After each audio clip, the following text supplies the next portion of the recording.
अक्सर यह दावा किया जाता है कि भारत की गरीबी का सबसे बड़ा कारण अंग्रेजों की लूट है। लेकिन क्या आपको यह पता है कि अंग्रेजों के ज़माने में भारत की जीडीपी 3 गुना बढ़ी थी? फिर कैसे गरीब हो गया हमारा भारत, जिसे सोने की चिड़िया कहा जाता था? आज की इस वीडियो में हम इसी पर बात करेंगे। नमस्कार दोस्तों, मैं हूँ लेखराज और आप देख रहे हो Lekhraj R K. Ashok YouTube channel. तो चलो वीडियो शुरू करते हैं।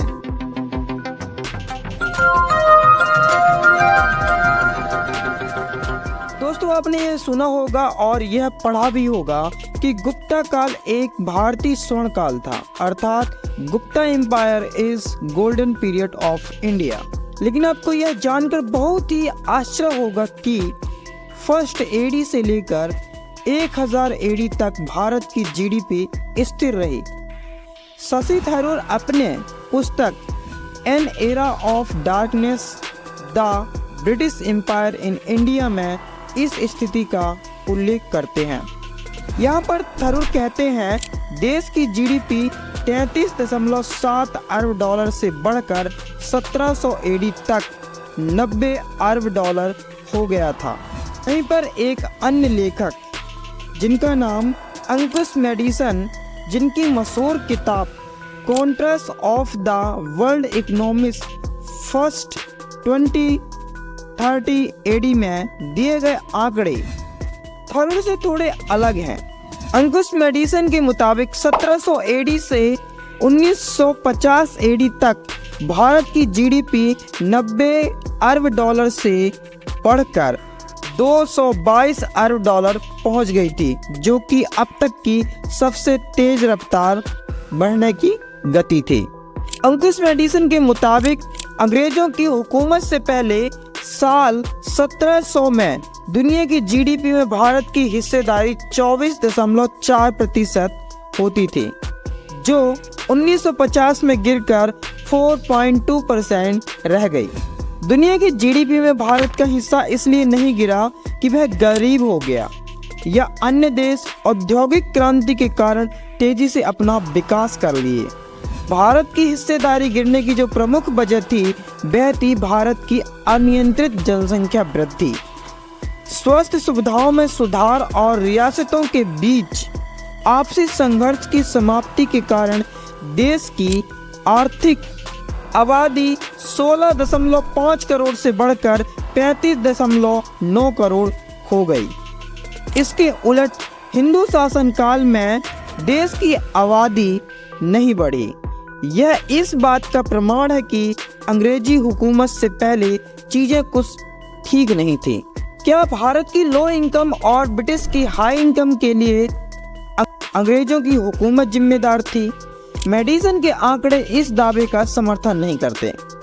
अंग्रेजों के आने से पहले साल 1000 से 1500 तक ब्रिटेन की सालाना प्रति व्यक्ति इनकम ग्रोथ भारत की 4.4% की तुलना में 3 गुनी थी। 1500 से 1820 तक Bharat per capita growth negative में 0.01% थी, जबकि ब्रिटेन की 0.27% थी। 1820 से 1870 तक ईस्ट इंडिया कंपनी की लूट चरम पर थी। इस दौरान भारत का ग्रोथ 0 था, जबकि ब्रिटेन की ग्रोथ 1.26% थी।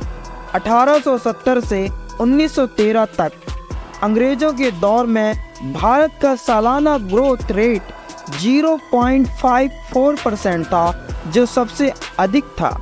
लेकिन जब अंग्रेजी हुकूमत देश से अपनी आखिरी सांसें गिन रही थी तो 1913 से 1950 तक यह -0.24% में रही। इस दौरान महामंदी ने भारत को भी प्रभावित किया था और खाने पीने की चीज़ों की उपलब्धता में भारी गिरावट देखी गई थी। ब्रिटेन की अपनी सालाना पर कैपिटा इनकम ग्रोथ 1870 से 1950 के दौर में 1% से भी नीचे चली गई। यह इस बात का संकेत है कि उससे उपनिवेश से कोई बहुत ज़्यादा लाभ नहीं मिल रहा था, कोई बहुत ज़्यादा फायदा नहीं हो रहा था। ईस्ट इंडिया कंपनी ने भारत के अमीरों को लूटा, इसमें कोई दो राह की बात नहीं है, लेकिन इससे भारत के जनमानस पर ज्यादा फर्क नहीं पड़ा क्योंकि उनके लिए टैक्स में कोई बदलाव नहीं किया गया। अंग्रेजी हुकूमत के समय 40% भारत में राजवाड़ों और देसी रियासतों का शासन था। उन्होंने अपना रेवेन्यू अंग्रेजों के हवाले नहीं किया था, लेकिन उनकी इकोनॉमिक ग्रोथ कमजोर रही। इसमें त्रावणकोर जैसी रियासत अपवाद रही। इससे साबित होता है कि टैक्स रेवेन्यू को भारत में ही रखने से आम लोगों पर इनकम ग्रोथ को कोई फायदा नहीं हुआ। हैदराबाद के निज़ाम को दुनिया का सबसे अमीर आदमी कहा जाता है, लेकिन इसकी रियासत में ऐसे बहुत सारे लोग थे जो गरीबी रेखा से नीचे जिंदगी जी रहे थे। थरूर कहते हैं कि अंग्रेजों का टैक्स बहुत ज़्यादा था, लेकिन मेडिसन के मुताबिक मुगल काल में जीडीपी में किसानों की टैक्स की हिस्सेदारी 15% थी, जो अंग्रेजी हुकूमत के अंत में गिरकर 3% रह गई। ईस्ट इंडिया कंपनी ने मुगलों की तरह टैक्स रखा, लेकिन जब देश की कमान सीधे अंग्रेजी हुकूमत के यानी कि क्राउन के पास चली गई, उसके हाथ में चली गई, तो टैक्स को नॉर्मल टर्म्स में फिक्स कर दिया गया, जिससे किसानों पर टैक्स का बोझ तो कम हुआ, लेकिन इससे अंग्रेजों को होने वाला मुनाफा कम हो गया। और यह एक प्रमुख कारण था कि अंग्रेजों ने भारत छोड़ने का निर्णय लिया था। 2027 तक दुनिया की तीसरी बड़ी इकोनॉमी होगा भारत। भारत से आगे केवल अमेरिका, चीन ही रह जाएंगे, लेकिन पर कैपिटा जीडीपी में हम बांग्लादेश से भी पीछे हैं। दोस्तों, आपको ये ताज्जुब होगा कि हम अमीर देश तो होंगे, लेकिन यहाँ की जनता गरीब होगी।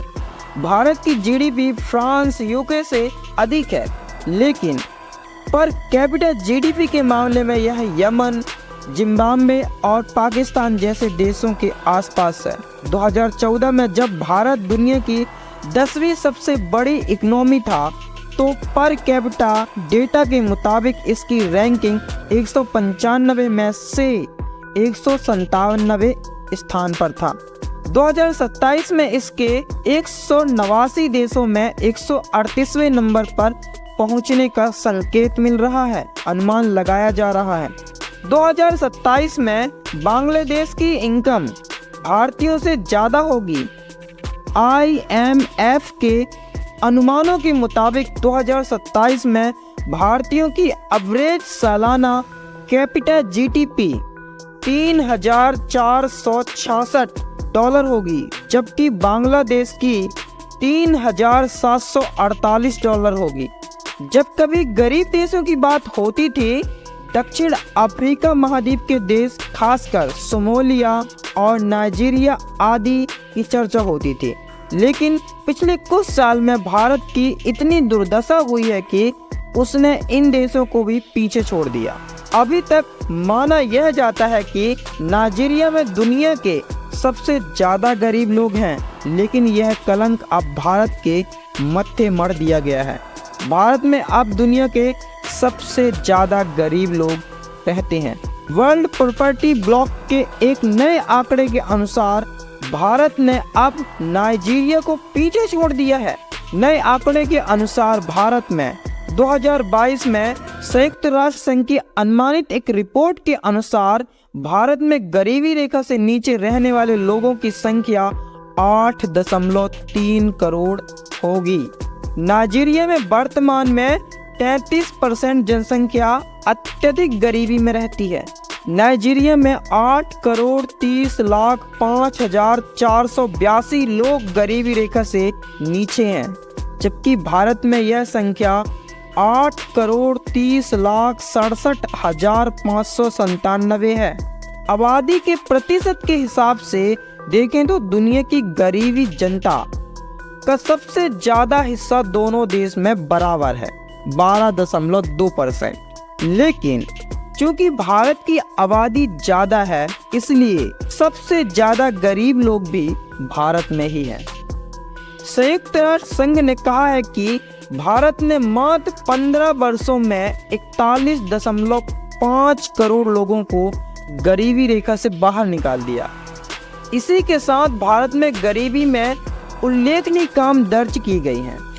संयुक्त राष्ट्र संघ ने दुनिया के सबसे बड़े लोकतंत्र की तारीफ करते हुए कहा है कि भारत में साल 2005 से 2006 से लेकर 2019 से 2021 तक की 15 वर्षों की अवधि के दौरान कुल 41.5 करोड़ लोग गरीबी रेखा से बाहर आए हैं। और हमारे प्रधानमंत्री भी तो यही कहते हैं कि इतने करोड़ लोग गरीबी रेखा से बाहर आ गए हमारे शासनकाल में।